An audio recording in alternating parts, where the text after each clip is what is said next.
নমস্কার দর্শক বন্ধুরা, আমি চন্দন ফিল্মি চন্দন চ্যানেলে স্বাগত। আজকে চলে এলাম এক নতুন মুভি ট্রেলার রিভিউ নিয়ে। হ্যাঁ, প্রথমেই জানিয়ে নিই, আজকে শুভ জন্মাষ্টমী। আমি চন্দন এবং আমার চ্যানেলের পক্ষ থেকে সবাইকে অভিনন্দন। আচ্ছা, আজকে যে মুভির ট্রেলার রিভিউ আমরা করব, সবাই আমাকে জিজ্ঞাসা করে আপনি বাংলাতে রিভিউ করেন, অথচ বাংলা সিনেমা নিয়ে কেন রিভিউ করেন না? আমি সবাইকে বলি, বাংলা সিনেমা নিয়ে অবশ্যই রিভিউ হবে। বাংলা সিনেমার মতো হলে না সেটা রিভিউ করতে হবে না। বাংলা সিনেমা যে ধরনের সিনেমা করে এখন, সেটা বেসিক্যালি একটা আর্ট ফিল্মের আন্ডারে পড়ে, ঠিক আছে? অনেক দিন পরে মাস সিনেমার মধ্যে যদি পড়ে, তাহলে খাদান সিনেমা দেব অভিনীত করছে, তার আগে অঙ্কুশ একটা করেছে। মাস সিনেমা এখন বাংলা সিনেমা যে সিনেমাগুলো করছে, সেটা বেশিরভাগই একটা মানে মাস সিনেমা তো নয়, একটা কিছু মানুষের জন্য সেটা তৈরি। বেসিক্যালি সিনেমা সবাইকার জন্য তৈরি, কিন্তু ওই ধরনের সিনেমা সমাজের একটা অংশের মানুষ সেটা দেখতে পছন্দ করে। আজকে যে সিনেমা আমি যে সিনেমা ট্রেলার রিভিউ করবো, সেই সিনেমাটা অবশ্যই ভালো এবং এটা সবাইকার জন্য। আশা করি সবাইকার ভালো লাগবে এবং সেই জন্য আমি এই সিনেমার ট্রেলার রিভিউ করবো, ঠিক আছে? আজকে যে সিনেমার কথা বলবো, সেই সিনেমা হচ্ছে রঘু ডাকাত। হ্যাঁ, রঘু ডাকাত নিয়ে করবো। রঘু ডাকাত ট্রেলারটা কালকে রিলিজ করেছে এবং খুব সুন্দর, মানে এত সুন্দর লেগেছে। সত্যি বলছি, ভালো সিনেমা হলে অবশ্যই এটা ট্রেলার রিভিউ করতে হবে এবং সবাইকে জানাতে হবে। আর বাংলা সিনেমা, সত্যি বলছি, বাংলা সিনেমার মতো হলে না, সমস্ত ধরনের অডিয়েন্সকে নিয়ে হলে না করবো, ঠিক আছে? ভালো সিনেমা হলে অবশ্যই করবো। এর আগে ধূমকেতুর করেছি, আজকে রঘু ডাকাত নিয়ে করছি। রঘু ডাকাত একটা ট্রেলারটা আমার অদম্য সেই লেভেলের লেগেছে। এরকম একটা ভালো সিনেমা হলে তাহলে তো সবাইকে ভালো লাগবে, অবশ্যই সবাই রিভিউ করবে এবং আমিও করবো। কেন করবো না? অবশ্যই বাংলা নিয়ে রিভিউ, বাংলা সিনেমা তো আমরা চাই যে বাংলা সিনেমা নিয়ে রিভিউ করি, বাংলা সিনেমার কথা হোক, আমরা সবাই চাই। আচ্ছা, আমি রঘু ডাকাত সিনেমা বলতে গেলে, এটা হচ্ছে প্রথমে, এটা এসবিএফ ও দেব এন্টারটেনমেন্ট প্রযোজনায় তৈরি হচ্ছে। আর এটা হচ্ছে ডিরেক্টর বা পরিচালনা করেছেন, এটা হচ্ছে ধ্রুব ব্যানার্জি। অসাধারণ সিনেমা, ঠিক আছে? এর আগে ধ্রুব ব্যানার্জি গোলন্দাজ সিনেমাটা দেখছিলাম, সেটাও খুব ভালো সিনেমা। যদিও সিনেমাটা খুব একটা চলেনি, কিন্তু সিনেমা খুব ভালো ছিল। এই সিনেমার প্রথম থেকে শেষ পর্যন্ত ট্রেলারটা যতটা আমি দেখেছি, এবং সবাইকেই, যতগুলো ক্যারেক্টার আছে সবাইকেই ভালো লেগেছে। আচ্ছা, রঘু ডাকাত সিনেমা নিয়ে বলতে গেলে রঘু ডাকাত সম্বন্ধে আগে জানতে হবে, কারণ সিনেমার নামের মধ্যেই তার টোটাল ব্যাপারটা লুকিয়ে থাকে। যে কোনো সিনেমার নামের মধ্যে সিনেমাটা কি হতে চলেছে সেইটা সম্বন্ধে কিছুটা হলেও জানা যায়। আচ্ছা, এই রঘু ডাকাত এই যে প্রেক্ষাপটটা, এটা তৈরি হয়েছে 1860 প্রেক্ষাপটে। হ্যাঁ, কারণ সেই সময় আমাদের অবিভক্ত ভারতবর্ষে আমরা পরাধীন ছিলাম, ইংরেজদের অধীনে ছিলাম।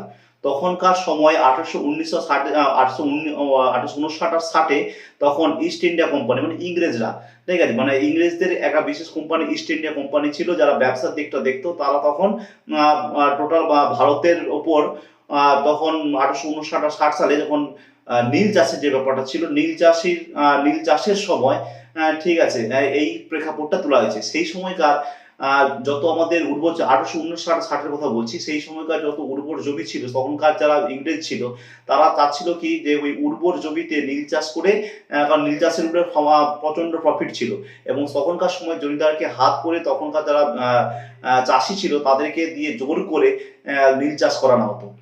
সময়টা হচ্ছে তখনকার প্রেক্ষাপটে, কথা রঘু ডাকাতের কথা বলতে গেলে সেই প্রেক্ষাপটটা অবশ্যই বলতে হয়। আর এই যে রঘু ডাকাতের বাবা ছিল, তখন তাদেরও নিজস্ব একটা জমি ছিল, তখন ওই নীল চাষকে তাকেও জোর করতে বাধ্য করা হয়েছিল, কিন্তু সে নীল চাষ করতে চায়নি। তখন সবাই মোটামুটি রাত্রে বেড়ে দিনে সব গাছেতে টাঙিয়ে দেওয়া হয়েছিল। তখন রঘু ডাকাতের বয়স ছিল সেই সময়কার 8 থেকে 10 বছর বয়স হবে।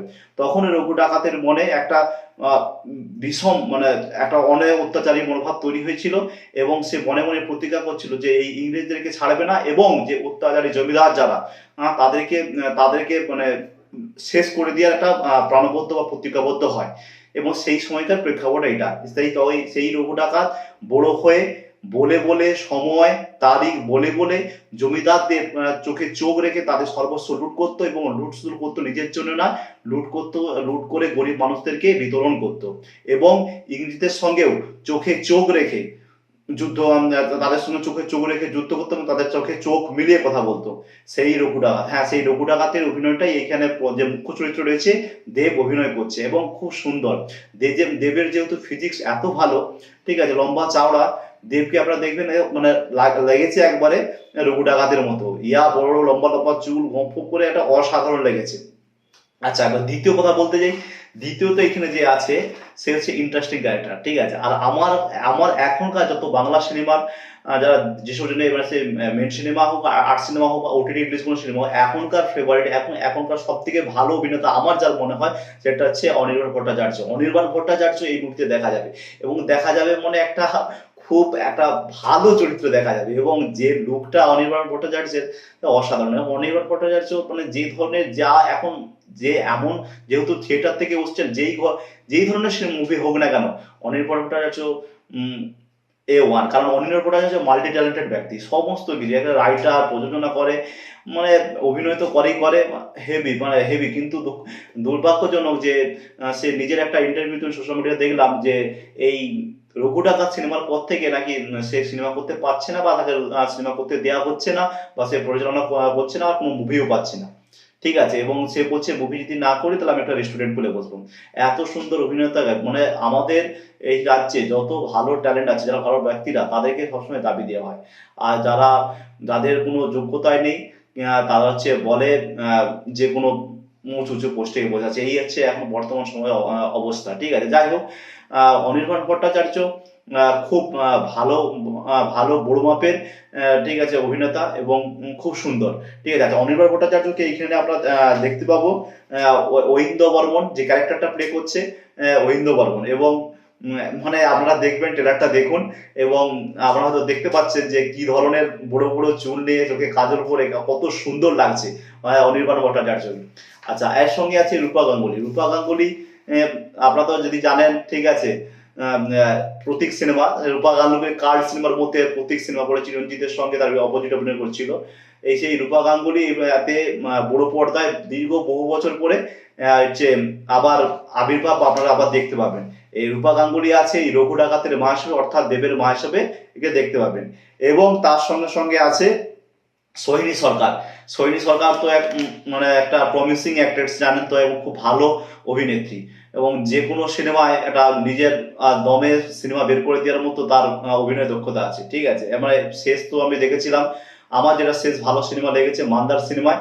আমার সোহিনী সরকার মান্দার সিনেমা হয়তো আপনারা কম বেশি সবাই দেখেছেন। মান্দার সিনেমার নামও যদি না দেখেন তারা দিয়ে দেখে নেবেন। সেখানে সোহিনী সরকার একটা অসাধারণ অভিনয় করেছে। আচ্ছা, এইখানে তার যে ক্যারেক্টারটা প্লে হচ্ছে সেটা হচ্ছে গুঞ্জা।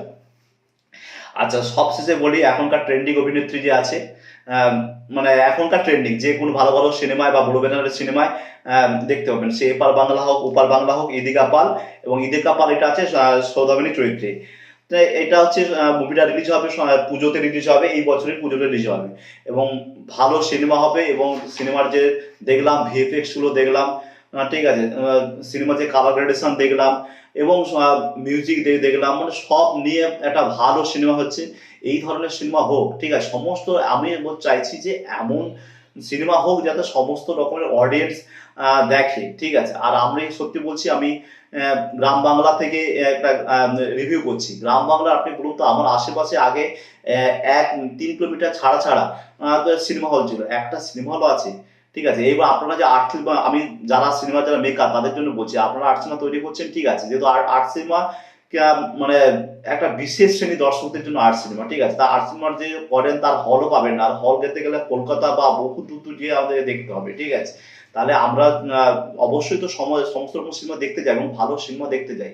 বাংলায় কি গল্প নেই? বাংলায় না রাইটার নেই? বাংলায় গল্প আছে, রাইটার আছে, কেবল সেটা দেখে দেখে সেই গল্প দেখে ভালো সিনেমা, মানে ভালো যাতে সবাই, সব শ্রেণীর মানুষরা দেখতে পারে, ঠিক আছে, এমন সিনেমা হবে। এখন যেমন ধরনের আর্ট সিনেমা হচ্ছে, ঠিক আছে, মানে মানুষের মাথাটা বাইরে চলে যাবে। বিশ্বাস করবেন না করবেন, এতে বহুরূপী সিনেমা তো আর্ট ফিল্ম, কিন্তু সেটা সমস্ত শ্রেণীর মানুষের জন্য, এবং সব ধরনের মানুষ দেখলে বুঝতে পারবে এবং ভালো লাগবে, সেই জন্য বহুরূপী হিট হয়েছে। আর আমার বহুরূপীর পর আমার মনে হচ্ছে এই রঘু ডাকাতও একটা কার্ড সিনেমা হতে চলেছে, এবং ভালো সিনেমা হতে হয়েছে।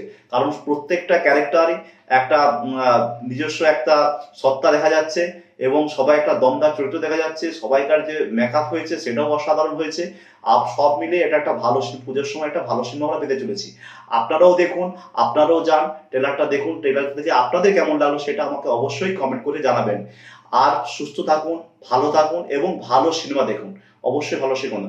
আর সবার শেষে একটা কথা বলবো, বাঙালি হয়ে বাংলাকে সাপোর্ট করুন, বাংলা ক্রিয়েটারদের সাপোর্ট করুন।